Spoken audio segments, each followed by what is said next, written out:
and you're watching to the Black Eagles podcast, a Beşiktaş talk show.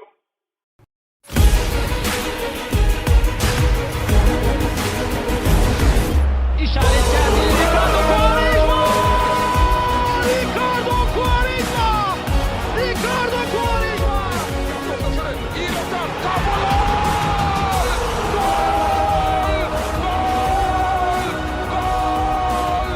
Quaresma ortayı yaptı. Sekti. Gol! Gol! Gol! Gol! Gol! Gol! Maç boyunca durdu, şimdi attı. Abu Bakar attı. Ladies and gentlemen, boys and girls, children of all ages, all is at the wheel and Beşiktaş are back 4-1 against Athletic Club de Bilbao, who were undefeated in Europe, who had only suffered, I believe, 3 defeats all season. No, actually 4 defeats all season. Twice against Barcelona, once in the league, once in the Super Cup. Against Atletico de Madrid and against Girona. And now against Beşiktaş, their heaviest defeat of the season, 4-1, courtesy of Rafa, Rashica, Muci and the entire team. What a performance, but courtesy very much so of Ole Gunnar Solskjaer, who turned things around, at least for this game. We are back. Really, that is not just a saying, we actually are back. We were all but out in the Europa League and now we have 9 points and 1 point away at Twente on the 30th of January should suffice for qualification to the next round and continuing into Europe, into the new year I was gonna say, but it's already in the new year. Anyway, thank you all for joining us live right now. My name, as always, is Kaan Bayezid. I am one of 3 hosts of the Black Eagles podcast. My co-hosts go by the name by Sinan, the Ambassador Schwarding, live from New York City, and my good, close, personal friend, Kartal Oer, the Eagle Boy from Glasgow, Scotland. That's great. And yeah, guys, it's been a Your Marvel long superhero time name. since we've been this happy after a match. Welcome, hopefully, to all the Norwegian watchers who found our channel through NRK, the Norwegian state broadcaster. I did an interview for them earlier this weekend. They were so kind as to link our podcast as well. So hopefully some of you found your way over here. Come and say hi in the live chat, or if you're watching on delay, yeah, leave us a comment, a like, and subscribe. Don't forget to subscribe to the Black Eagles podcast for everything Black Beşiktaş, everything Black Eagles. We are here after every single game. We also have a Patreon on patreon.com/Beşiktaş podcast, where you can go for even more Beşiktaş related content. Lots and lots of exclusive content for just $1.99 a month. I actually did an entire watch along of the game today. You can go and check that out on Patreon. That's exclusive to Patreon. In addition, we have the Schwarting report recorded earlier this week, where Sinan Schwarting shown his light on recent elections, the managerial appointment of Ole Gunnar Solskjaer, and much more. 50 plus minutes of Sinan Schwarting goodness in the Schwarting report, and we always have the Black Eagle VIP podcast, which is on top of all the content you already get for free on YouTube, Spotify, and Apple Podcasts. You get plenty more on the Patreon side of things for just $1.99 a month, guys. That is less than a cup of coffee in most countries. I think probably in Turkey it's less than a cup of coffee at this point as well. So let's start talking about football, guys. I want to get your reactions. Katel, I'm going to start with you because you haven't had a chance to speak because I just keep blabbering on. How are you feeling after a long days of work? Did you get a good chance to watch this game start to finish? I'm Con, we still can't see you, by the way. Can't see me? Oh, yeah, I'll fix that. I had it on in the background while I was walking. It was a great game to watch. Obviously, it's not the same as being able to just sit and watch the game and get my full concentration, obviously, because I did have work to do. But still watched it. watched the highlights back, and I basically didn't miss any of the important parts going off the highlights, so that's good. I basically saw all the important parts, so that's a good thing. It was a very good performance. We thoroughly deserved to beat a team which is, before this game, the best team in the Europa League. Yeah. We fully deserved to beat them. We were the better team by far. We didn't just score 4 lucky goals, we actually missed a few chances as well. Rashica, Rafa, Chiro, these guys could have scored more goals, you know, they missed some good chances. And Garthel, they were all really well organized attacks as well. They weren't like shots from distance or like, you know, pure individual talent. They were actually results of the direct play that Ole Gunnar Solskjaer already told us about at the press conference on Sunday, what he wanted his team to play, and we saw it in action after just 2 or 3 training sessions. How impressed are you by that? Yeah. No, I'm very impressed, bro, but I think, to me, this game was like the Lugano game, but on steroids, because you're playing a much harder opposition. Because I think we played quite similarly in that game, and we were very fast, very direct. We saw that today, but obviously, I mean, I'd say we outclassed Lugano more than we did Bilbao, but Bilbao's a much stronger team than Lugano. Like, one of the best teams in Spain. 4th place, this game, right? 4th place in LaLiga.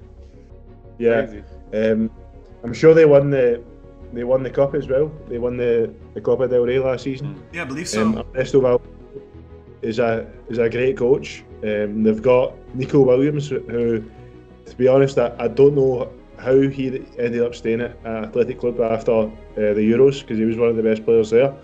But we have a Norwegian right back called Jonas Svensson that absolutely backpocketed one of the best players from the Euros today. And Nico Williams, one of the bright prospects in the world, right? You could argue. It's not an argument; it's a fact. That's it. It's on. So yeah, it was a brilliant performance, man. Like, we won 4-1. Could have potentially scored a few more. And see, one of the best parts of it as well is, like, see, apart from their goal, I can only really remember them having like one other chance the whole game. Yeah. Can you guys remember having many chances? They had the really good chance with the Trivela pass from Inaki Williams in the second half. That's the one I thought of. That's it. It was a header as well, but that was quite a difficult one.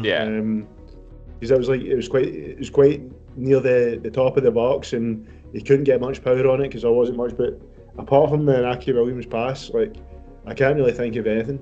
There was like a 100% goal scoring opportunity. The only other one was offsides, right? There was an offsides in the first half. In the meantime, I'm trying to get our chat working, by the way, because it seems that this is it not working? This is an outdated chat. We are not getting all the new stuff that's being posted. Oh no! So I'm gonna try and fix that while you guys continue talking a little bit. Sinan, I'll hand the microphone over to you now. Give us your thoughts on the game.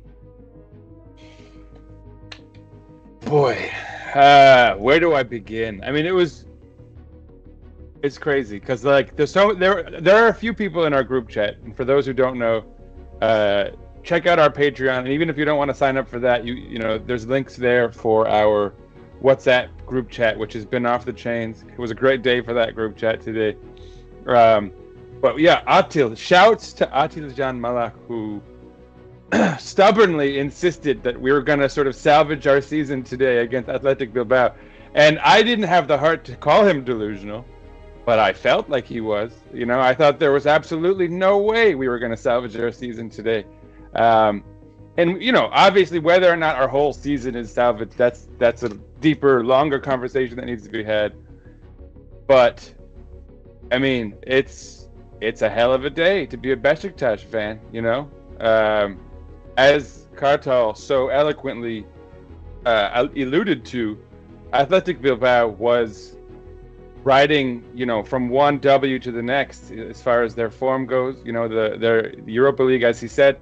I'm not sure if they were top of the table. They were at least second, though, and tied on points with Lazio, and it was a goal differential issue. Now they're certainly off the top because of what we've just done to them. But yeah, I mean, I'm trying to think of a day that felt this good as a Beşiktaş fan. And obviously, you know, the 5-0 in the Super Cup is one thing, but that's,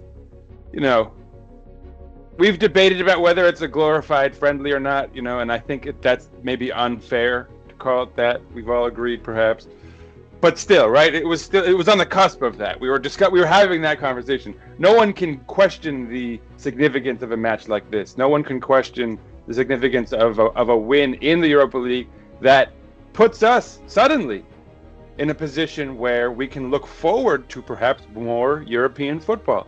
And frankly, who on earth thought that was going to be a possibility coming into today? Except for Atilcan. Shouts to you, sir. I'm sure I did say in the last episode that we'd win today. Did you? I'm sure I said that.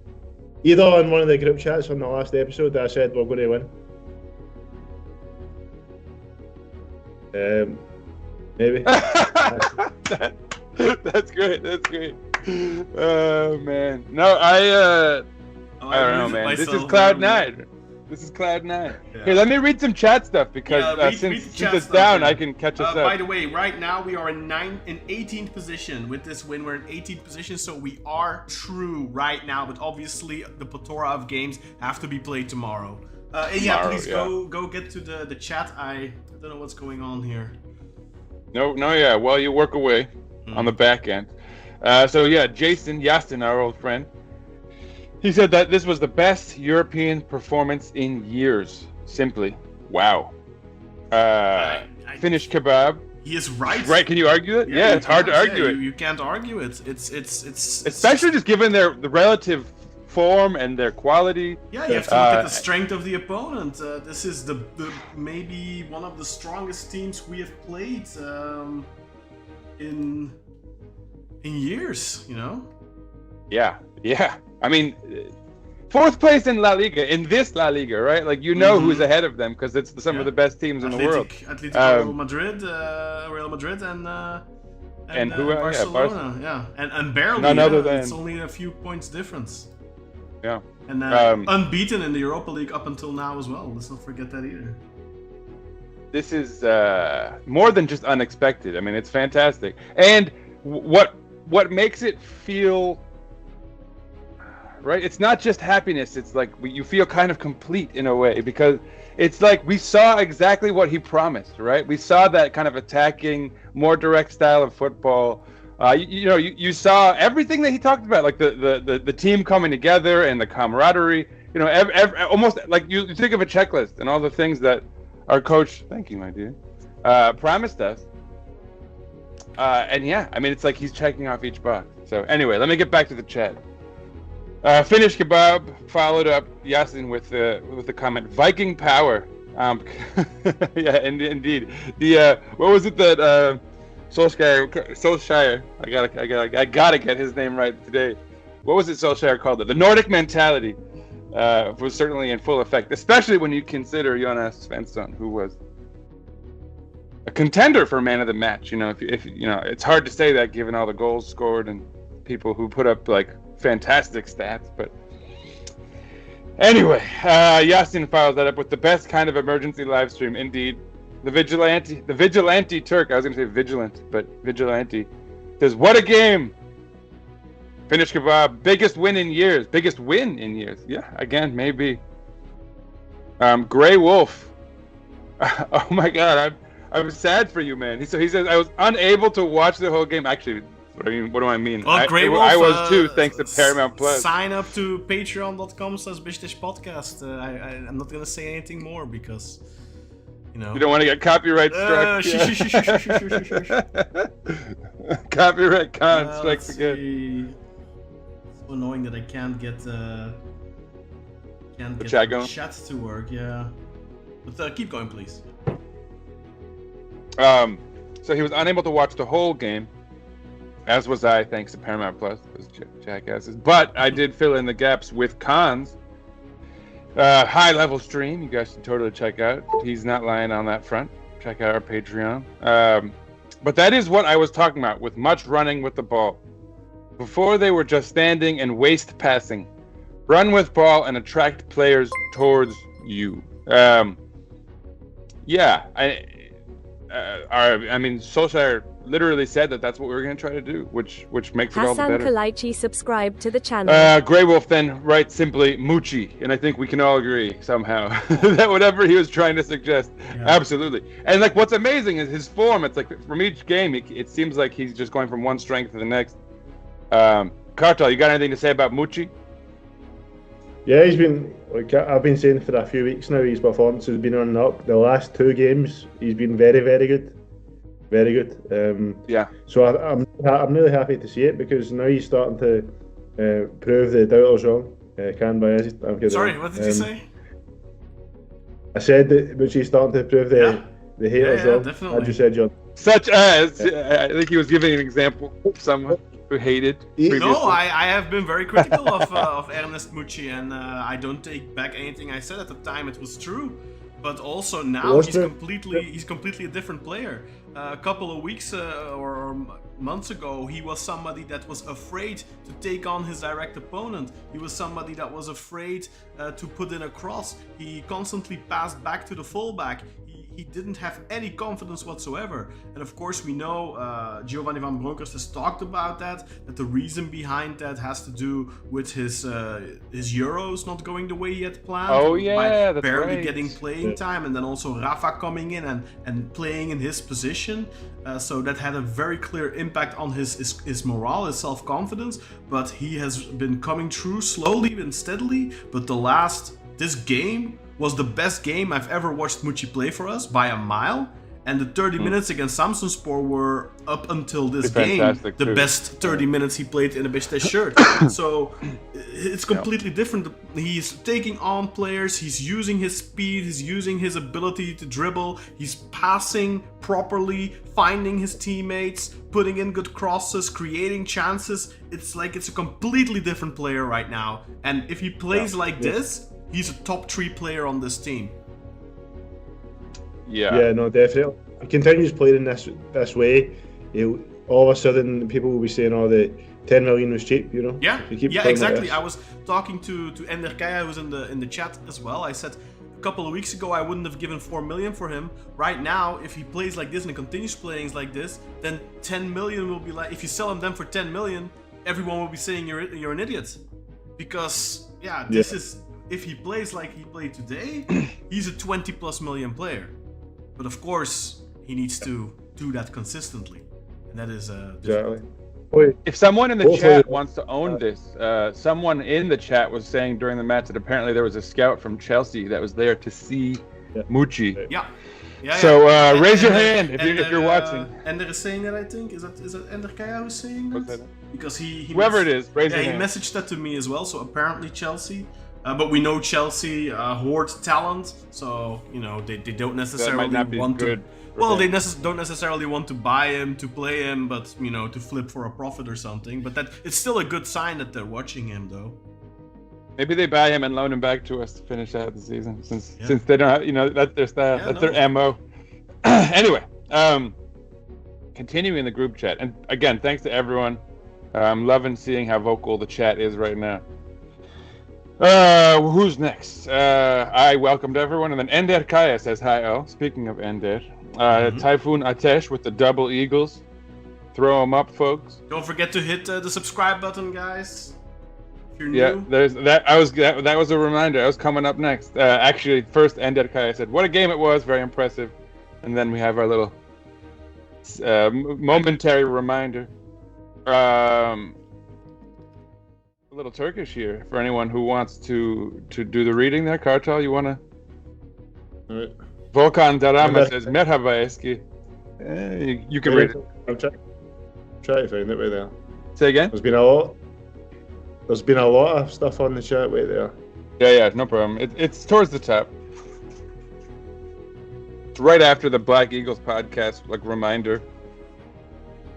Let's see. He says, hello, former Arsenal fan, new Beşiktaş fan. I was wondering what Arsenal is doing in there. This isn't Dylan, right? No, someone named Volkan. Okay. Volkan Darama. He's talking to someone else, but he's not talking about himself. Okay. So, I wonder who he's referring to there. To be honest, I've got no idea. Maybe he got mixed up and thought Ole was Arsenal manager, not Man U. Maybe. Oh, I see. That's what I'm thinking. That would be funny.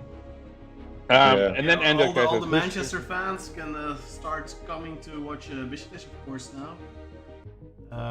Yeah. Not Arsenal, though. They're not welcome. Just kidding, yes.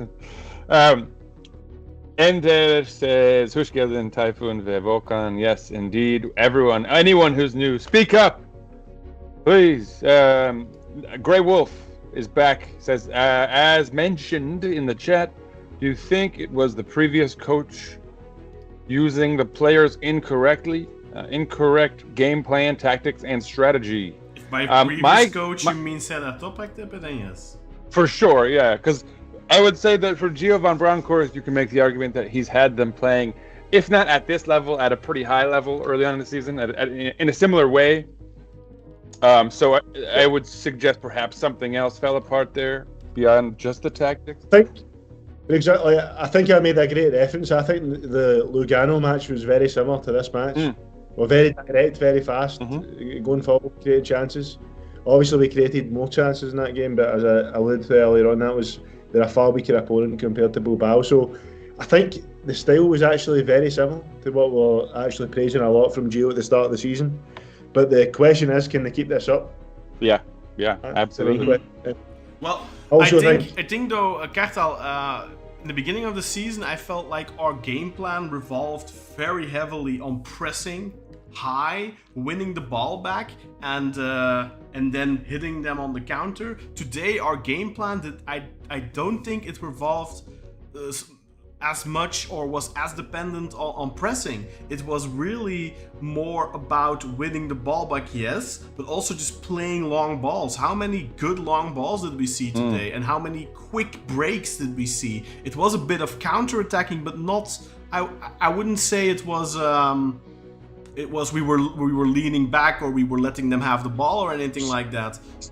It was a transition style, like we were playing transition football. It was definitely a form of transition football, but it will suit Almus Ratti, is what I was thinking for much of this match. Yeah, I think Ratti played a great game. Yeah, the moose was loose. Yeah, for sure. I mean, who didn't play a great game? I think from the starting 11, everyone was fantastic, including Masuaku.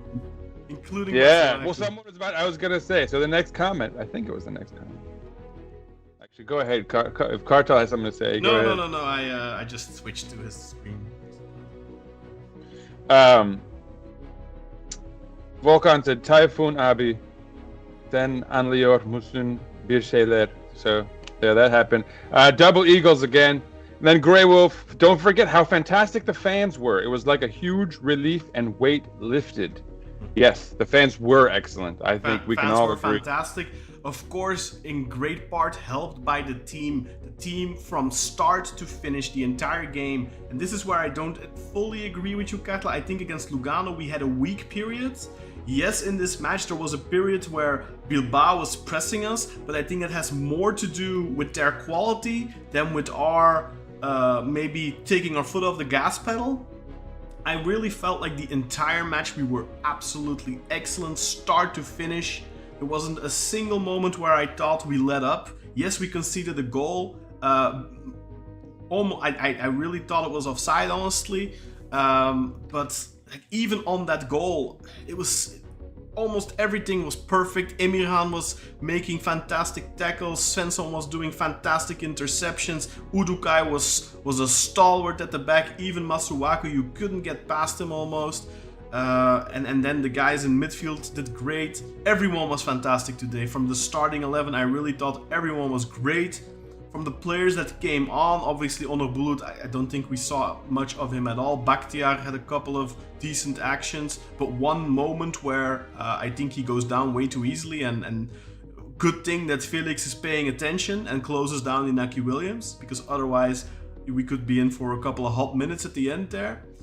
Simi... Felix was awesome, by the way. Felix was amazing. Simi, I didn't like when he came on, honestly. I know he wins the penalty, but even on that position, if you look, He puts his head down straight away. He's way too slow. There's somebody down the middle making a run coming into the box. He should have spotted that. He should have given him the ball. It's a good thing he wins the penalty, because otherwise I think the two actions in the center in front of goal that he had were sluggish, and he wasn't able to keep up with the tempo. And I think he's lucky that he wins that penalty, because now people are gonna forget about it and think, oh, he contributed. And of course he did with the penalty. He contributed, but he didn't look good. I fully agree with you, bro. I sign under what you said there. I think when Semi came on, he didn't look good at all. He gets a bit lucky, to be honest. It was a bit of a reckless challenge there. If not, he's wasted an opportunity there. You know, as you said, he could have squared it into the middle. But if he was a bit quicker, he could have got one-on-one himself, but it was very slow to act. Ultimately, obviously, that will be forgotten because he got that penalty. You were saying out the top 11, I thought Immobile wasn't good. I thought he was good. I paid very close attention. I thought he was really good. Go and rewatch the full game. I thought he really was good. I mean, he wasn't good like Rafa and Rashica and Muci, of course, but I think he did most of the things he did was good. But yeah, I mean, he. I remember him losing a couple of balls and having some. There was one moment where there was a decent true ball on him, and his first touch kind of let him down. But the defender did also really well to close him down. That's the only moment that I even mentioned in the live show. But also, like on the first goal, I think he does a really good job pulling away the defenders to allow Rafa space in the middle, who then backheels it to Rashica. All of that opens up their defense. Don't underestimate it. I think he had a good game. I'm not gonna say excellent, because I think there's only a couple of players who meet that quota. Rafa, Rashica. Although Rashica had some bad moments too. But see that one where he was like breaking off, and then the overlap from Rafa on the right, and he doesn't give him the ball. He shot himself, and instead of keep going forward, he thought, "Oh, I'm not faster than this guy," so he tried to Cruyff turn into me, and then he just hit it. The ball hit off his support. Yeah, he made a couple of bad choices. There's a moment as well where there's a really good overlap on the right. I think it was Rafa, and instead of before the goal, this was actually, and instead of giving him the ball, he decides to shoot. But then, of course, a few minutes later, he decides to shoot again and he scores. So maybe he had a good feeling today. Maybe he felt that he had a good shot in him today. Clearly, the goal was fantastic. It was a great shot. I don't think the keeper could have done much on that. He was very angry afterwards and pounding the floor. But I don't think he can blame himself, because that was a fantastic strike. Yeah. I mean, that even their goalie, man, he was a very, very, very highly ranked goalie. That's the guy that Chelsea paid like £70 million for after. Was that Simon Unai? Was he back on the sheet? No, it's Kepa. Was that Kepa? Really? Kepa. Oh, okay, but that's not their first goalkeeper though. Kepa was a very Unai Simon is their first goalkeeper, but he's been injured and he's only just returned from injury, so this is actually their second goalkeeper. But yeah, Kepa, of course, yeah, Chelsea paid a butt ton of money for him, so their second goalkeeper is that doesn't mean that he's not good, of course. Yeah. Anyway, shall I continue with the continue with the comments, and in the meantime, I'm going to get the lineups up on the screen so people can already have a little look at it. But feel free to continue. Grey Wolf says, "Don't forget." Oh, I already did that. Atsujan says, "Thanks for the shouts, but my boy Cartel was with me for sure." Thanks for subscribing, Hassan Kalaiji. Yeah, welcome to the team, sir. Talha, I wonder if that's. I think that's not Asim's son. I think we've already done this before. Talha 013. He says, "What a great day to be Beşiktaş. We deserve this so much." Yeah. I agree. I agree as well. I really think the fans deserve this. We've been supporting loyally for so long. It's been a horrible last couple of years. We had a couple of highlights, of course, with the Cup win recently, the Super Cup, a couple of good matches in the beginning of the season, but it's been dreadful otherwise. I really think this is something the fans needed and deserved, and it's fantastic to see that the stadium was completely sold out. I don't think there was an empty seat in the house, and the atmosphere was brilliant. Yeah, shall I go ahead and get on with the lineups? Yeah, go ahead. So, in their goal, 24-year-old Spaniard Julen Aguirre-Zabala. I don't know if I'm pronouncing that right. Some of these, the names from this region are not typical Spanish sounding names, so if I struggle with them, yeah, my apologies. They're Basque names, so they're if there are any Basques listening, my apologies. And shouts to you guys. You got a cool culture, what I understand of it. On their back line, 27-year-old Unai Nunez, Spaniard, obviously, or I guess that's not that obvious. Next to him, 24-year-old Spaniard Aitor Paredes. He's a pretty well-known name, I think, for anyone who follows the sport closely. Right back, 35-year-old Spaniard Oscar de Marcos, who played opposite their left back, Yuri Berchiche, 34-year-old Spaniard as well. In the back of their midfield is a 21-year-old Spaniard. I mean, I can almost not mention the fact that they're Spanish because that's kind of Athletic Bilbao's thing. But 21-year-old Mikel Jaureguizar. Again, apologies to any Basque listeners. Next to him, 23-year-old Benat Prados. And up ahead of them, 21-year-old Unai Gomez, who, it's worth noting, scored a goal and looked pretty solid, generally speaking, although against our defense, who's to say? They could put anyone in their back pocket, apparently. To his left, 22-year-old, very well-known commodity, Nico Williams, who played opposite 29-year-old Alex Berenguer. And, of course, all of them played behind the 28-year-old forward, Gorka Guruseta. So that was their lineup, and for us, not too many surprises, but I think a pretty good lineup. One you might hope to have seen. Mert Gunak, of course, in the goal. Emirhan Topçu next to Felix Udokai. Arthur Masuaku played on the left side. Opposite, Jonas Svensson. In our midfield, of course, Jedson Fernandes and Al-Musrati. I'm not doing this. Al-Muata Sembela. Yeah, Al-Musrati. Yeah, I know. I just gotta I'd have to call his name up and read it, so I don't. Yeah. Anyway, they played behind Rafa Silva, who was rated the highest in the match, which we hadn't seen in a while. You love to see. Fantastic performance. Amazing. That this first is what you have him for. The first assist was great, but Rashica still had a lot to do. But that second assist, the way he goes around the goalkeeper and then has the complete wherewithal to not decide to go for goal, but to square it. To lay it off. And fools all of the on-rushing Athletic defenders because all of them think he's going to put it in the goal, so we're going to go to the goal line, which then creates space behind them for the on-rushing Rashica. Fantastic assist. And it was kind of, I don't want to say a master stroke, because it's not like it was hugely creative decision, but to play Rafa in the 10 and Muci on the wing opposite Rashica was, it obviously turned out quite well, but just Rafa's ability to be all over the pitch was really on show today. He was fantastic. Rafa was incredible. I think he showed today that he's the player that we should be building around, but Muci also showing that he needs to be a big part of this project.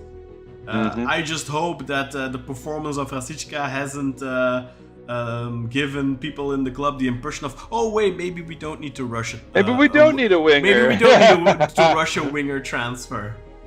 Yeah, that'd just be stupid because Rashica was playing pretty good in a few of the games at the start of the season, and then he's always out. And even if you look past the inconsistency, the guy's injury prone, so you can't rely on this guy. Yeah, I fully agree with you.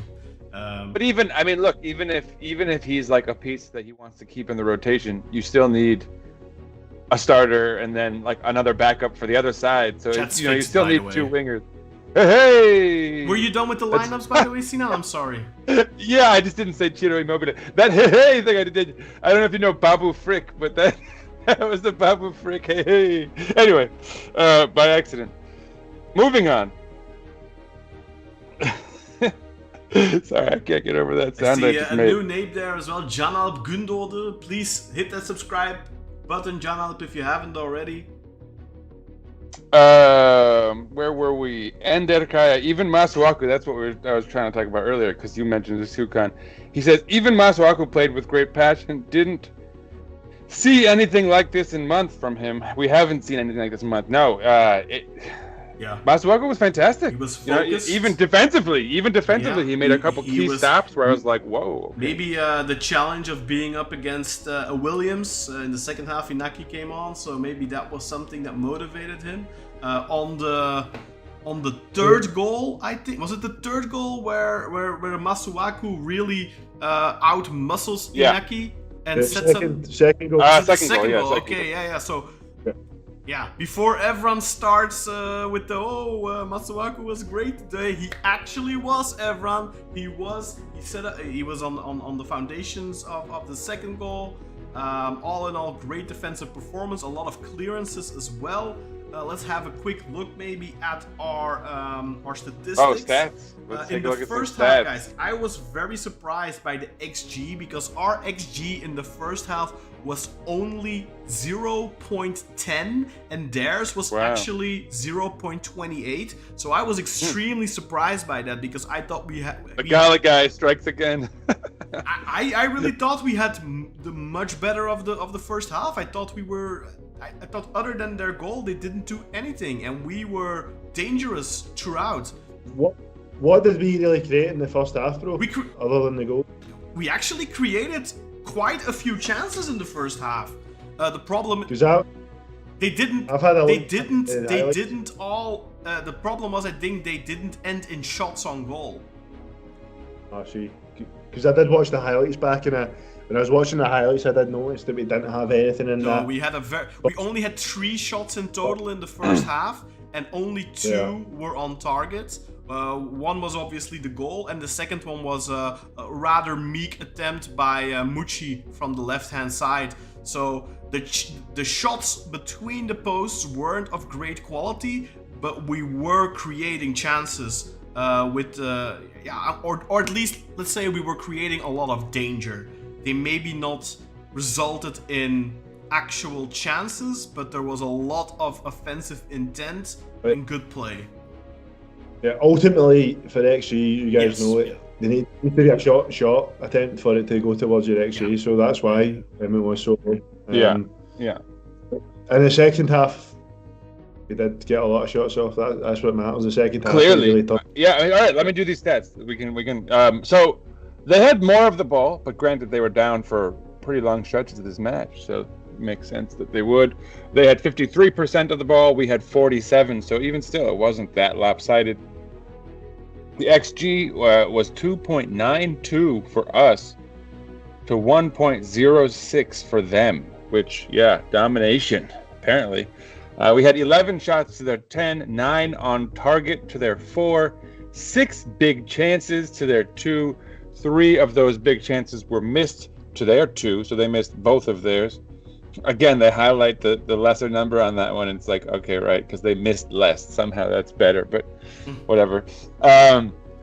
They completed more passes, 387 to our 352, but both of us completed them at a very high rate. We completed them at an 83% rate to their 82, which I think just speaks to the fact that this was 2 very good teams playing at a fairly equal level at the end of the day. But we'll tell you what I wanted just sorry for interjecting, Sinan, but there's just something important I think I wanted to say. This stat here, 352 passes, this just shows you that you don't need 400, 500 passes to play good football. See, if you play meaningfully and you play quick and direct, you're not going to have a lot of passes, but you're going to create a lot more danger if your direct play is successful. And I think... Well, to be fair though, Cartel, just to rebut you there, I mean, we're not going to be playing against teams of the same level as Athletic Bilbao. So I think that we could probably have more of the ball and complete more passes against, your typical Super League fare. You will, but that's a different scenario. Like, we need to see how Ole can get the team to perform in these scenarios as well. Today's a Well, of different course, scenario. yeah. In this context, I fully agree. Yeah, sure. Like, for example, who knows? Like, we'll yet to see how Ole will deal with a low block against the Anatolian sides. So it'll be interesting. We need to wait and see. But because the gameplay, the style we use today, that'll be harder against a low block. Yeah. But we need to see it. Hopefully, when it happens, it'll be successful. Yeah. No, but yeah, I mean, I think what it shows you is that we now have the wherewithal, the mentality to be able to play against a team with as much talent as they have, and kind of play our way, and ultimately at the end of the day, obviously you're going to have less of the ball and complete less passes because of just who they are and what they're capable of. But even in part, it's because we were, I don't want to say dominant, but obviously when you're 3 goals up, they're going to be pressing a lot harder than you and getting more of the ball. And, so it's a testament to how well we played as well in a funny way. Anyway, finishing off these stats, we both committed 15 fouls. We were offsides thrice to their 0. We had 4 corners to their 1, which again, it just speaks to how we may have had the ball on their side of the pitch even more than they did on ours, despite having less of the ball in general, which, goes to what you're saying, Cartel, about how you don't necessarily need more of the ball to still be the more dangerous side. Cartel, how about those duels? Yeah, so the duels, 50-50. Well, not really 50-50, that's misleading there, but I suppose Tottenham don't use decimals. Yeah. So that Jerks. We won 56, they won 55. It's got it as 50-50, but our percentage, I don't have it. I can't work it out in my head straight away. So we're 50 point something. Like, really, we're just over 50%. Ground duels won. We won 46 to their 41. We had a 53% advantage in them. Aerial duels, they had an advantage in that, 14-10. They won 58% of them. Successful dribbles, we had 9 at 56%. So that makes you think that we probably tried like 16 or 17 dribbles in the game. They had 6 successful dribbles, which was at 33%. So that'll make you think what they tried at 24. In fact, not 6, 18. Sorry, 18 in the game. So yellow cards, we had 3. They had 0, and red cards are 0 apiece. So it was a fairly clean game. Yeah. The ref really let them play for the most part, but then, as you noted in your little telecast there, there was some second, like we got a yellow card for something that they should have gotten a yellow card for in the first half. There was some exception being taken for them.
Hey, there's no sound, Khan. No sound.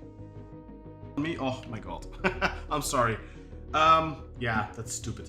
No, I think the referee in the first half he gives us a yellow card for a foul on the halfway line. No, he doesn't give them a yellow card. Paredes grabs a handful of Rafa's shirt. Rafa put the ball past him already. He's gonna speed by him. This is gonna be a very dangerous attack. And yeah, Paredes just makes a professional foul, it's always a yellow card. He literally makes that foul on purpose with, I'm gonna take this yellow because it's a dangerous attack. He doesn't give that card. Okay, the referee clearly wants to officiate in a manner where he wants to let the game flow, and he wants to keep the cards in his pocket. But then I think he should also, with the Chiro position, where Chiro like puts his hand in the guy's face a little bit, should just say, hey Chiro, if you do that one more time, yellow. Be consistent as a referee. In the second half, we get a yellow card. Always should get a yellow card because it was a professional foul as well. But then you should also have given that in the midway through the first half. I get you let certain things go as a referee, especially in European matches. You don't want to be throwing the yellows around all the time, but for a professional foul that is deliberately to break down a promising attack, you have to put a player on the books. You have to. Yeah, definitely. Yeah, consistency, right? That's like your one.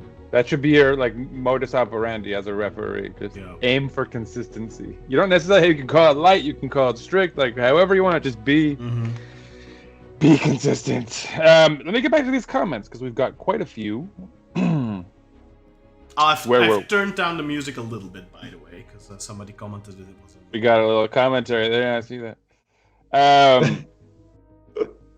Moving on. Listen to the feedback. That's right. And that Kai says, even Masu. Oh, we already did that. Carlito, good to see you in the chat, my friend. Carlito, mi amigo. Still don't comprehend what happened and how. Only after 2 days training sessions. Crazy hockey stick effect. What was that? Yeah. I don't know. I think. There we go. Yes, we're coming in with the music defense. Back to the group chat. You know what I'm saying. The comments. Talha is back. Says, can't wait to smash Antalyaspor. Knock on wood, sir. We don't need that. Don't you put that on me. I'm not flipping anyone off. I'm crossing my fingers. Crossing your fingers. I don't have any. Wood. My camera isn't 4K, but I'm crossing the fingers, guys. Knocking on wood. But I think if we play with the same intensity as we did today, with the same commitment, we have to win that game, surely. Yeah, I mean, I sure hope so. Anyhow, moving on. Volkan Darama with the double eagles again. Shouts to you. Yeah, I think we're all in the double eagle mood today. Grey Wolf. This feels different than previously. The next game will indicate if they are being consistent. Yeah, I mean, we have to see this on display for more than one match, for sure. But he's only had one match. He's got a great track record so far. 1000%. Yeah, we can be happy. We should be happy. We have had so much shit the last 2 months. We should enjoy this. But of course, we need to stay realistic. It's not like we're gonna win the league now all of a sudden. Let's hope that on Sunday we can beat Antalyaspor, because we have been dropping points left and right, and can build on this positive momentum. It's worth noting, Galatasaray did drop points this week. So did we, so, you know. Yeah, but we just got our new coach. We're on the upward trajectory. Yeah. And Fenerbahce hijacked their big transfer that they were going to make this window, Milan Skriniar. So I've seen a lot of angry, They're gonna be busy Galatasaray fans online. They'll be busy bickering while we win the championship in the spring. No, I'm just kidding.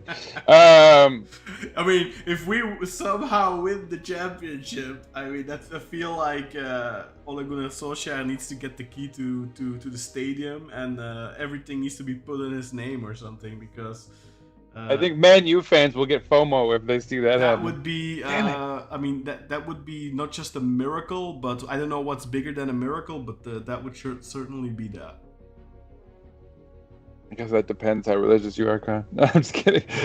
Continuing on, we have the vigilante Turk. Ole shocked me tonight. Ole. I gotta remember. It sounds like it's got little umlauts on it when he says it. I thought we were going to lose or draw, but this watch was so fun to watch. This was so fun to watch, and yes, it was. Our fans are the best. Yeah, and they were fantastic. It really does go without saying. This was a great showing by our fans, which I'm so glad that for our new coach's first match, they showed out like that. Well, that's what happens when you don't make the prices sky high, man. Obviously, the fans still weren't turning up the last couple of games because of how bad it was. But with that new coach, with the new coach coming in and the prices still being down, it's not a surprise we see a good atmosphere in such a big game like this. Because I think, especially man, seeing the cup hurler as well, like the prices in the cup hurler were too expensive. So when you bring those prices down, it maybe allows more passionate fans to sit in those seats, as well as obviously in the Athletic as well, which is just going to help, you know what I mean, and making the atmosphere better. So I wasn't surprised that there was a good atmosphere today. Hopefully they keep turning up. Well, with these prices, they should keep turning up. If we keep playing well, I mean, we'll play to full stadiums for the rest of the season. Let's hope so. I believe. I mean, if they can show like that on a Wednesday, you know, before work is out, you know, that's a great sign.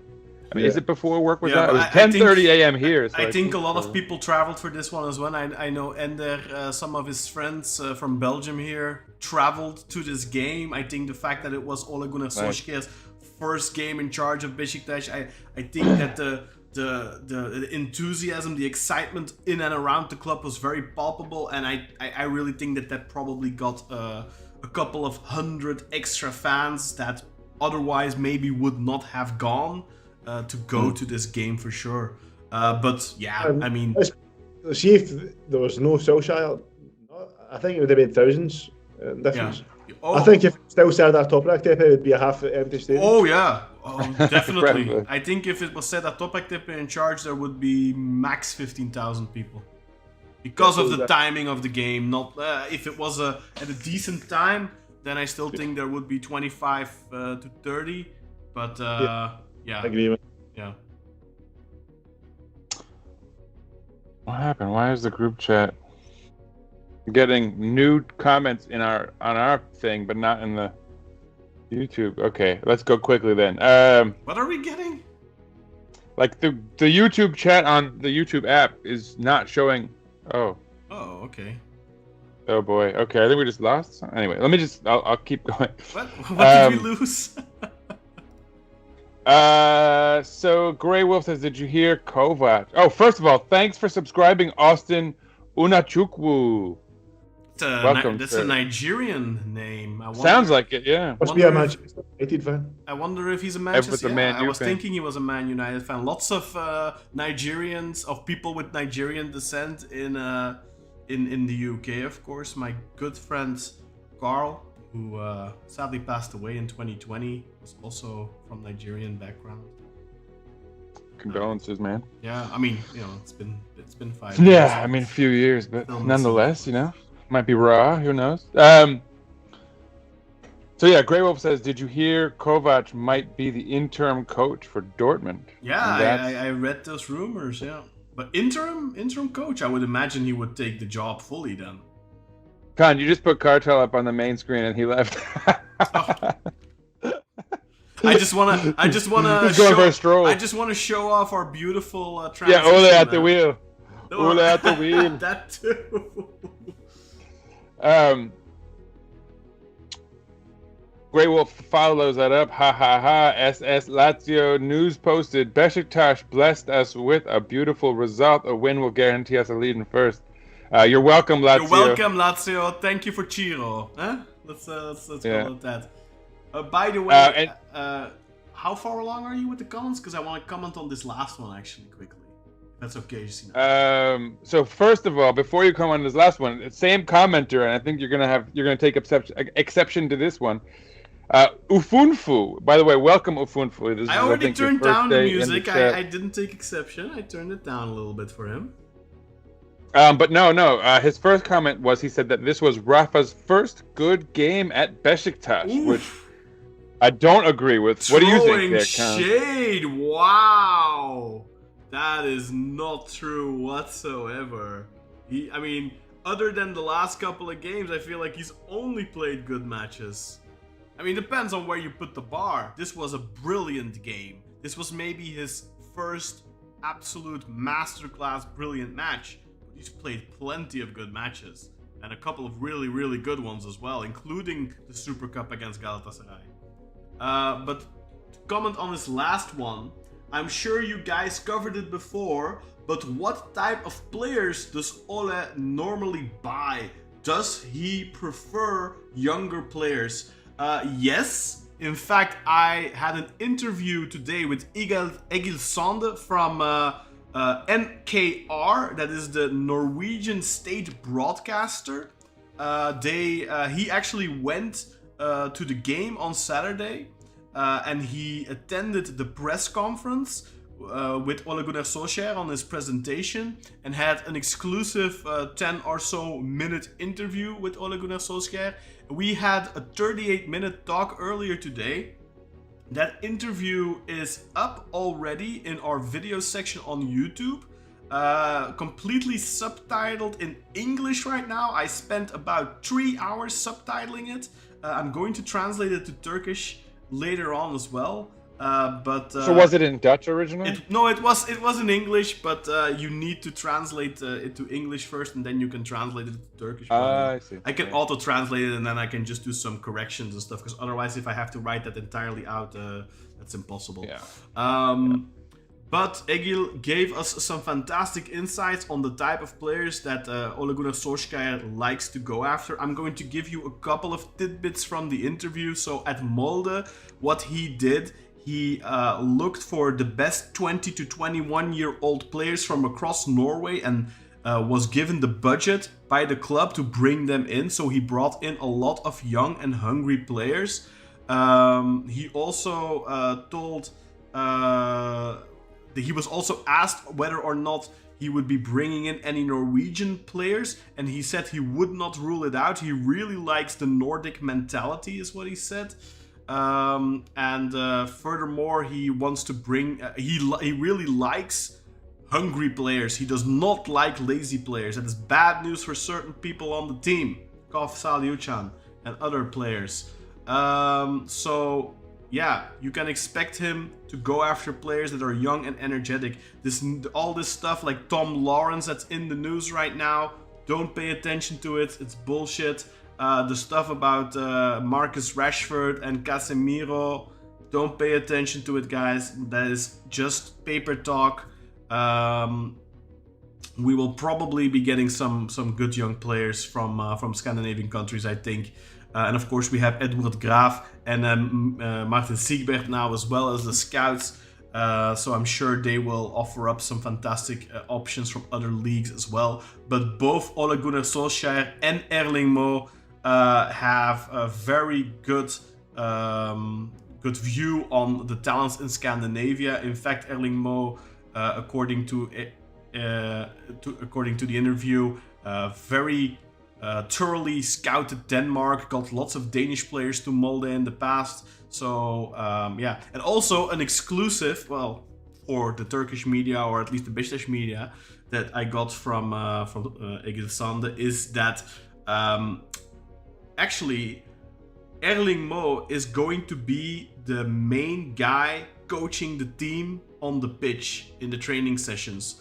Ole Gunnar Solskjaer is going to take more a step back and observe. He's going to be in more of an observing role, like Sir Alex Ferguson did at Manchester United. Of course, tactics and stuff like that they will discuss among the two of them. But Erling Mo is going to have a very prominent role in this team. So we talk about Ole Gunnar Solskjaer a lot, but Erling Mo is if not really the assistant, he's more like the head coach B. Ole Gunnar Solskjaer is head coach A, and Erling Mo is head coach B. And I think, you know, Solskjaer is kind of more the poster boy of this, and yeah, he's of course the big name. But it's really an English managerial model that we have adopted now, and Erling Mo is very important to the tactics and to everything. So I highly recommend, after you finish watching this live show, if today or tomorrow or whenever you have the time, go and check out that interview with Egil Sande. It really gave some fantastic insights, and there's even a transfer name that he talked about, a player that he talked about, that he would be surprised if he is not on Beşiktaş's radar. I'm not gonna give away the name. You're gonna have to watch the video if you want to hear that name. Sign up for Patreon, suckers. No, it's not Patreon. On. It's on YouTube. They can all watch it. Oh, it's just on YouTube? It's on YouTube, yeah. Well, you could have seen it on Patreon even sooner, folks. Moving on. There's all the talk about no sound. Carlito Del Carmen said F. Were you giving us an F for our sound engineering? Ufunfu said the music is annoying. Jason disagreed. Finnish Kebab wondered if it should be changed to Sex on the Beach. Today for sure. Maybe today. Ufunfu says, I'm sure you guys... Oh, we already did that. Grey Wolf says, Ole told the players don't be afraid of making mistakes. If we play hard and show that if they play hard and show that they're fighting, the fans will support them. Yeah. And ironically, I think this was right. probably the game this season where almost no mistakes were made. There wasn't a single time other than maybe Bakhtiar going down easy where I thought, what are you doing? You know, and we've had plenty of those moments this season, but there weren't any of those. Everyone was hyper focused and just, you know, fighting for each other like crazy. In the first half, there was a moment where Svensson had a rare slip up and Nico Williams got past him. And who was there to save the day? Rafa Silva coming back, defending like an animal, helping out his teammates. And that is something I have been missing for months now. They are fighting for each other again. They all had each other's back and they were winning the second ball time and time again. And that is probably the improved camaraderie was definitely marked. And the most important thing in football is winning the second ball. If you win the second ball, you have a great chance at winning every football match. And we were doing that today consistently. Where the heck did Katal leave off to? By the way, Ufunfu, you do not have to call me Mr. Bayazet. Khan is fine. I don't know. I kind of like it, Mr. Bayazet. Continuing. Very respectful. Where are we? Ufunfu says Haaland's having a bad season that we can loan him. Yeah, I wouldn't hold my breath on that. I mean, I'll just skip that one because Solskjaer is kind of the guy who not maybe discovered him, but launched him at Molde. You're pronouncing that K. You're pronouncing that K again, Khan. You're confusing I am pronouncing that K because I found out Oh today no! There's two. Apparently, it has to do with dialects. So, as you saw in the press conference, Solskjaer said Solskjaer, but apparently in certain regions in Norway they do pronounce the K. So. I decided to throw you some curveballs, and I was waiting to see how long it would take until you noticed. That's funny. We are not gonna talk about that, Sally. What are you even doing in the group? What are you doing over there, man? Like, what are you talking about? Did Biden? He pardon Hunter? But isn't Hunter Biden dead? No, that's his other son. Oh, okay. Oh yeah, Hunter Biden was the guy in Ukraine, right? Like he had something. Anyway, yeah, the cigar guy. Yeah, let's not talk about politics because otherwise we're going to get flagged or something. And now he's talking about Grealish. Man, Sally, focus, my friend. We're here to talk Beşiktaş. It's a good day to be a Beşiktaş fan. We don't need to waste our time with any of that nonsense. I think it's the first goal for Grealish all season, to be fair. So it is worth mentioning. I guess. Except I don't give a shit about that. Who knows? Right. Maybe Ole Gunnar Solskjaer wants to bring him in, you know, to weaken Manchester United's rivals. Oh, by the way, one name that... Oh, God. You're getting it. One name that's in the media that I actually think is some Mrs. Bayazit. No, thank you. No. Khan is fine. One name that is in the media that actually I think could be plausible is Marcus Edwards from Sporting Lisbon. Because contrary to Marcus Rashford and Casemiro, who are making 20 million gross a year. Marcus Edwards is actually on $1 million a year, and Sporting just dropped him from their squad. He's 26 years old. He's a winger. So, yeah, 1 + 1 is 2. There is a possibility, but, you know, I think Beşiktaş will be going after players that most of us probably have not really heard from, or at least have not been paying great attention to. I think we're gonna do some under the radar signings this window. Hopefully it doesn't take too long, because despite the fact that today's performance was fantastic, I still think that those transfers are duly needed. Yeah, I don't think you can count on Rashica having a game like he did today. Although, granted, he had a fantastic performance. I mean, if this is the Solskjaer bump, Solskjaer, if I'm allowed to say the K, I'll just throw it in there. Yeah. If that's the bump, you know, and if you're gonna get better performances out of like Rashica and the like, I mean, I don't know if you're gonna ask for much more. Finishing up the group chat, because I skipped some in getting to Sally's troll attempt there. Until John said they let us have 2 Nordic head coaches. Yeah, I'm surprised Gladys said I didn't intervene or something. Should he say Mrs. Bayazit instead? I don't know if you want to address that, Gon. Finish him up says that Norwegian player, and I think he means the one whose name you don't want to mention, would be a good signing. No, we're not going to mention the name. You're gonna have to go and watch our interview with Egil Sande to find out the name. He gave us a clue. He's Norwegian, apparently. He is. So He is a Norwegian player, and he plays in the Eliteserien in Norway. Yeah, that's all I'm gonna say. And then Finish Kebab says there are a couple more there. Hopefully they scout them, and the board gives time on that, gives them time, or scouts them for long enough, I guess you mean, to get a good idea of who they are, whether their ability. Yeah, I mean. And then finally, Atil says, "Laugh my ass off. No American politics, please." Yeah, I concur, Atil, the bull of Chicago over there.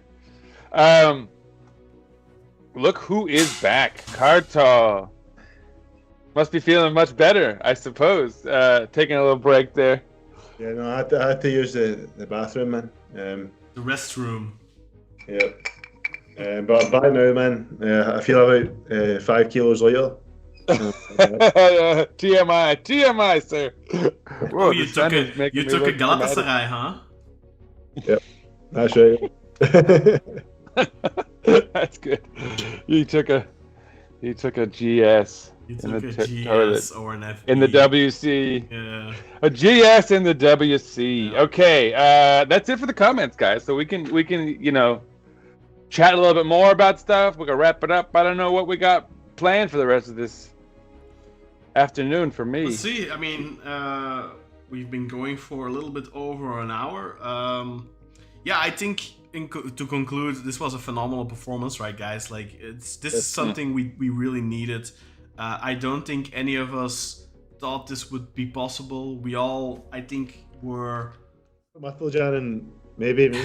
Yeah, but except for you guys. Even you guys. I don't think either of you would have said 4-1, right?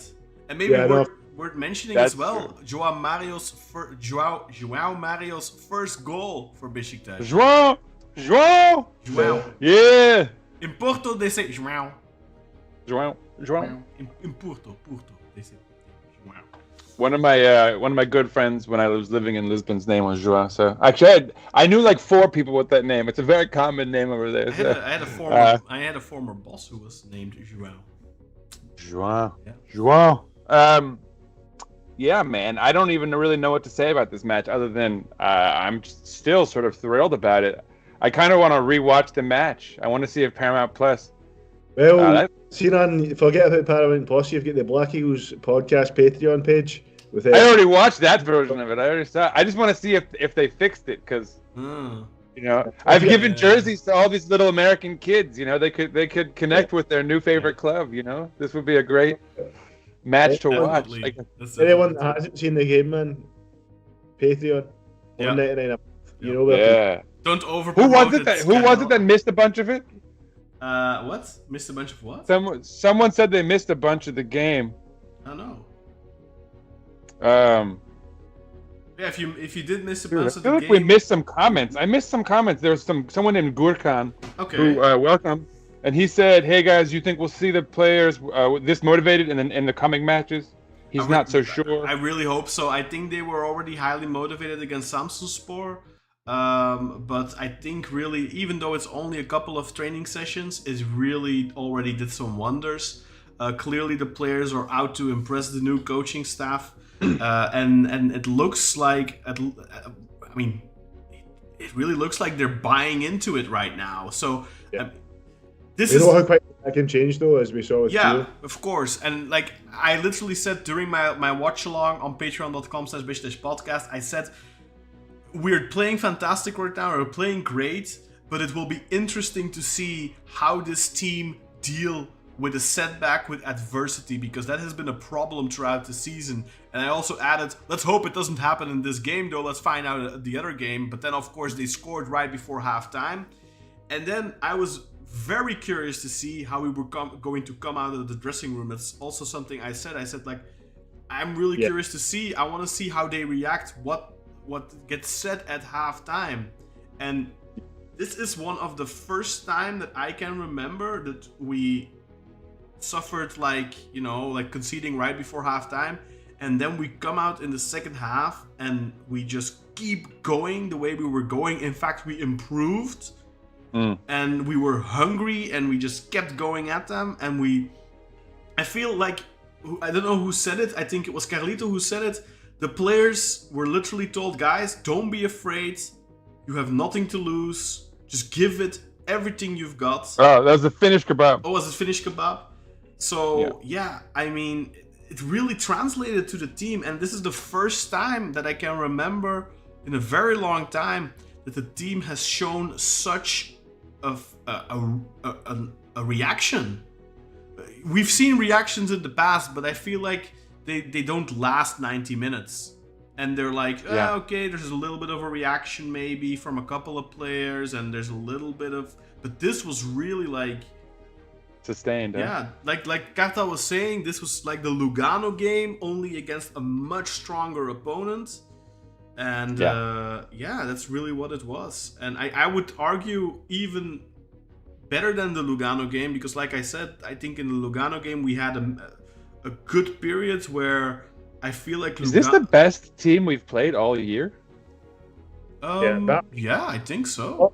Say though, on paper. In the Lugano game, we created a lot of chances in both halves. In this game, we were missing that final shot a lot in that first half, as you said earlier. Yeah. So I wouldn't say it was better than the Lugano game, man, in terms of performance, but it's a bigger achievement in the way that it was against a much stronger opponent. That's why I don't know, because I think defensively we were better. I think in Lugano we gave Lugano way more. We struggled more defensively with Lugano. I felt like today everything was sound. The focus was there. I just think all in all it was a better performance than Lugano. I don't think you only have to look at the amount of chances created and the offensive football, but also at the level of focus and the ability to contain your opponent. Yeah, I think Lugano gave us in a way more difficulties than Athletic did. I mean, Athletic obviously gave us plenty of difficulties, but yeah, I just think we were all in all better on all fronts. I thought we were fine defensively in the home game against Lugano anyway. Obviously, the disaster defensively, especially Suaku. Yeah. As happens. One thing that for anyone who's in the US or maybe...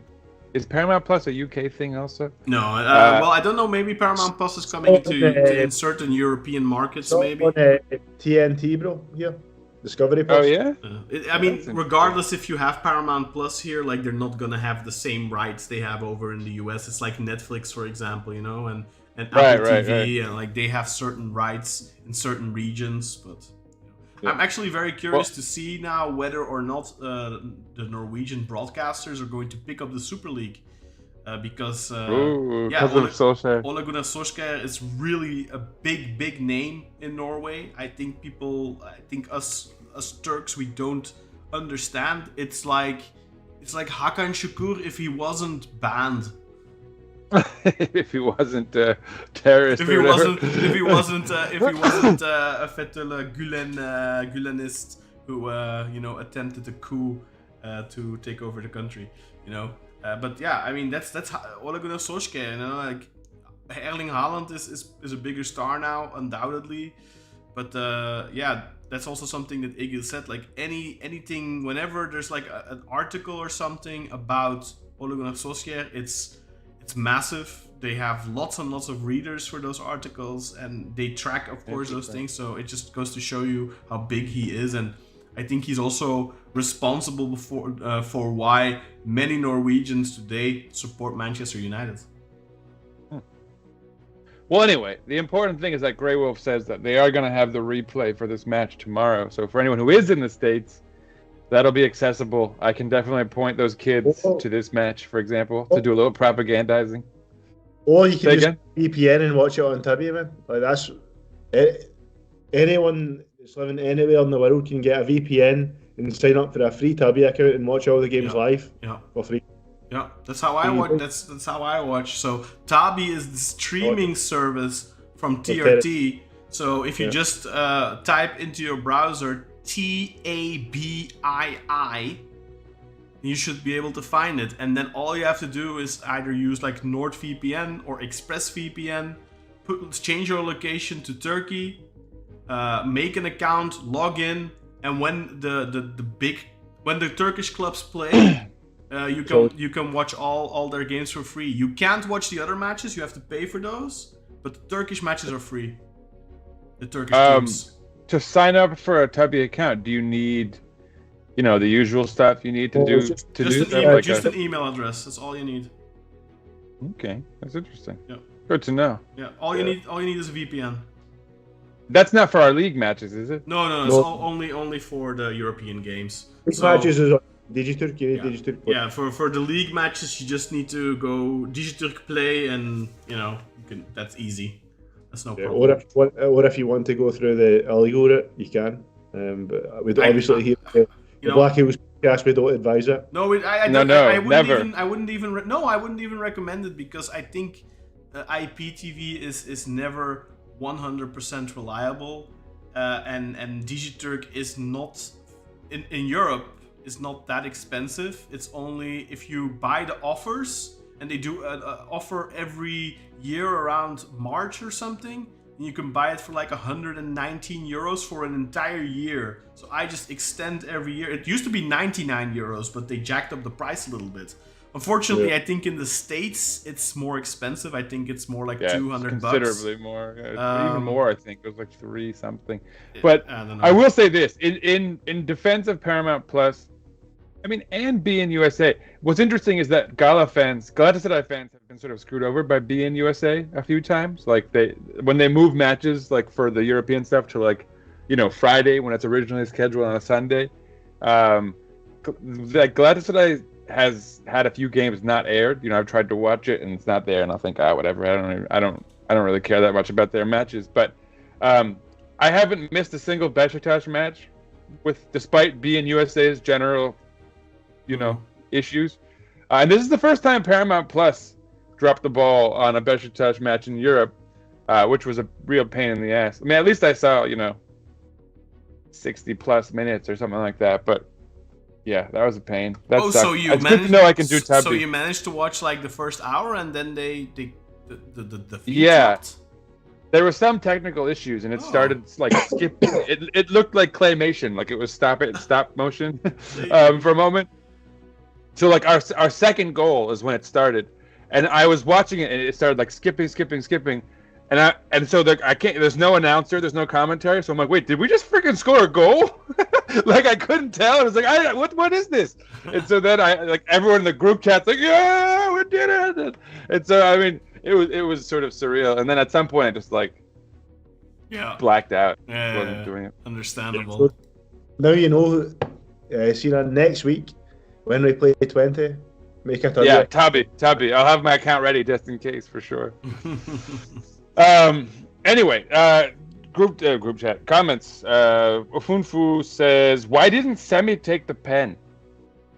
Because for me, in my opinion, I think maybe he's building João Mario's confidence. I think João Mario, he was the penalty taker at Benfica. So if Chiro isn't on the pitch, João Mario should take it. It's not it's not like we can afford not to score that penalty because we have a bad goal differential, and this was the chance to make up a little bit on that, because that is ultimately, let's say we lose against Twente, then it's very well possible that goal differential is going to decide whether or not we're going to go through. So I don't think that was the time to give a penalty to Simi. Also, simply João Mario is a penalty expert, so yeah. And I mean, I think it actually kind of makes sense to build his confidence there, where it's like, kind of a comfort goal as it is, right? So, anyway, it could be a very important goal, Sino. No, it's true. Yeah, I mean, you can't really take it for granted. I'm quickly gonna have a look at the table. Like I said, I think we're in 18th place right now. But that goal differential is quite important. Yeah, it is quite important because it's very close down there, I should say. Yeah. Just quickly gonna have a look. So we are currently in 18th place with 9 points, and there's a bunch of other teams with 9 points. Goal differential +3, +2, +1, and then we have -4. Then we have FC Porto at 8 points, but goal differential +2. And there's a bunch of teams with 8 points. So really, realistically, up until number 24, and those are all the teams that go through, those are teams with 7 points. So if we win against Twente, we are guaranteed to go through. If we get a point against Twente, then goal differential is gonna be decisive, and our goal differential is actually quite bad. So it's pretty terrible, no matter what. So yeah. Okay. Well, that's too bad. Anyway, Ufunfu says it's Sky Showtime in Europe, but not the rights, as you said, and that might even just be the UK, right? Grey Wolf says, imagine Manchester U and Beşiktaş are in the finals. That would be pretty crazy. Yeah, that would be insane. And then finally, Carlito says, the Khan and Egil from that interview and Khan and Egil now post-match are different people. The expectation and outcome couldn't be more far apart. Yeah, I mean, we recorded it before, and I spent hours on the subtitles before I uploaded it instantly on Patreon. So the Patreon members have already been able to watch that interview before the game. The rest of you, I think I finished it with 15 minutes to go until the podcast today, until the live stream. So it's literally only been up since 8:45, and we went live at 9:05. So yeah, those of you on YouTube, you had to wait a little bit longer. Normally speaking, you would have had to wait even longer, but I felt like this interview is too important, too topical. Timely. Yeah, too timely, too topical. I felt we had to drop it straight away. But yeah, normally speaking, other sorts of interviews that aren't time sensitive, you're going to have 1 to 2 weeks early access on our Patreon page, and then of course we have the VIP podcast that is exclusive, that never comes on YouTube or Spotify or anything like that. It stays on Patreon. Actually, you can listen to Patreon content on Spotify, and it's just $1.99 a month, and there's lots of other extra content. Kartal and I are planning to do some watch-alongs of old Beşiktaş of the 2002-2003 season, the centenary year. I'm planning on doing watch-alongs for classical matches. Think the Sergenate Şampiyonluk Geldi game, the entire 90 minutes. The entire 90 minutes of the 3-4 against Fenerbahce in Kadıköy with Panku in goal. The 2-0 against Chelsea. I have a lot of things planned for future for Patreon content, but all of that, due to certain legal reasons, will be exclusive to Patreon and not on YouTube. So go and check it out. Don't forget the Schwarting report, folks. The Schwarting report, yes, indeed. That's a funny name. Do we have anything shall left? we wrap things up? I think we should. Not really. No. I think we're done for now. Fantastic night. We had a little bit over an hour on the podcast here. 1.5 hours. I think that's plenty.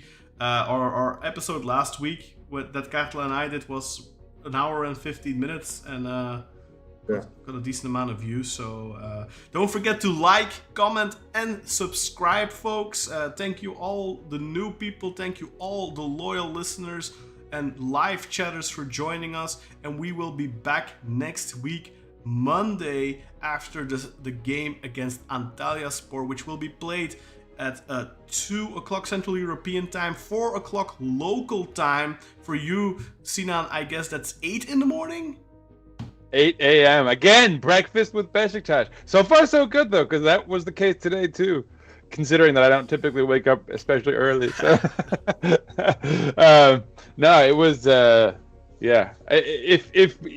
Beşiktaş with breakfast results in these kinds of performances, I'll take it any day. But so, 8 a.m. on Sunday, January 26th, for anyone who, needs to mark their calendars. Huge match again against Antalyaspor on the road. So, but not a bad first trip for our new coach to hit up the beaches of Antalya. Must-win game. In the basement. In the hunt for the championship. Now, Glasgow's dropping points. How many points Where's behind? Atil Can, where are you? How many points behind are we? 20? 21? 20. Oh, 20. That's not too bad. We can do that. We got this, man. What are you talking about? We're back. We're going to play like this. With Ole at the wheel. We're going to play like this. Get out of here. This is the chant that the Man United fans had for him. Where is it? I had it open earlier. Oh, I don't find it anymore. I think I closed it. It's unfortunate. But I will say that it's a great time to be a Beşiktaş fan, even in just that we have, or even insofar as we have a ton of matches coming up. We have, after Antalya, we're playing again midweek against Twente, and then the following Tuesday, we have a cup game against Kirklareli. Yeah. Kirklarelispor. What are they? League 2? 2 league? İkinci or üçüncü? I don't know. 3 league? Wow. Birinci league or ikinci league, I think. Yeah, I think ikinci league.